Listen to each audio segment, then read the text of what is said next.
Little Red Riding Hood, from the French tale by Charles Perrault. Once upon a time there lived in a village a country girl who was the sweetest little creature that ever was seen. Her mother naturally loved her with excessive fondness, and her grandmother doted on her still more. The good woman had made for her a pretty little red-colored hood, which so much became the little girl that everyone called her Little Red Riding Hood. One day her mother, having made some cheesecakes, said to her, "Go, my child, and see how your grandmother does, for I fear she is ill. Carry her some of these cakes, and a little pot of butter." Little Red Riding Hood straight set out with a basket filled with the cakes and the pot of butter for her grandmother's house, which was in a village a little way off the town that her mother lived in. As she was crossing a wood which lay in her road, she met a large wolf, which had a great mind to eat her up, but dared not, for fear of some woodcutters who were at work near them in the forest. Yet he spoke to her, and asked her whither she was going. The little girl, who did not know the danger of talking to a wolf, replied, "I am going to see my grandmamma, and carry these cakes and a pot of butter." "Does she live far off?" said the wolf. "Oh, yes," answered Little Red Riding Hood. "Beyond the mill you see yonder, at the first house in the village."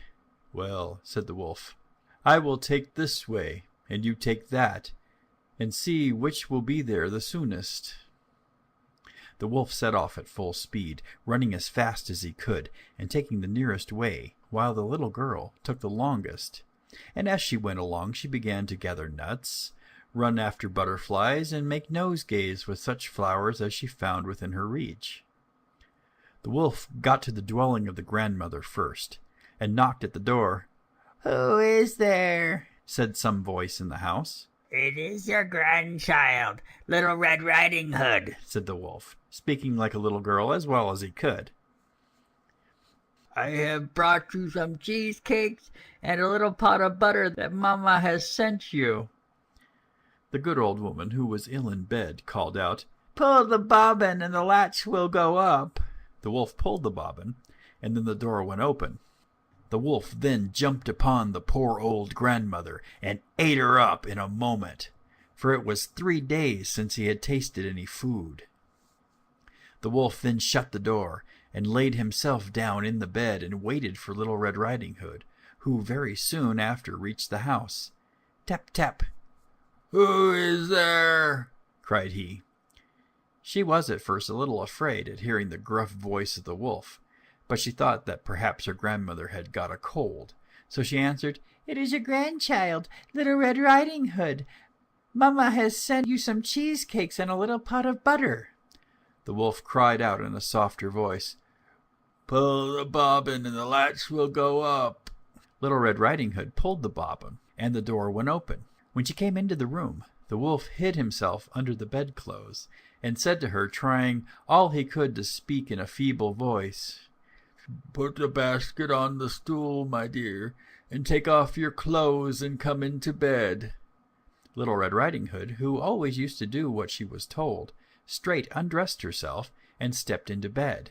But she thought it strange to see how her grandmother looked in the night clothes, so she said to her, "Dear me, grandmamma, what great arms you've got!" "They are so much better to hug you, my child," replied the wolf. "But grandmamma," said the little girl, "what great ears you've got!"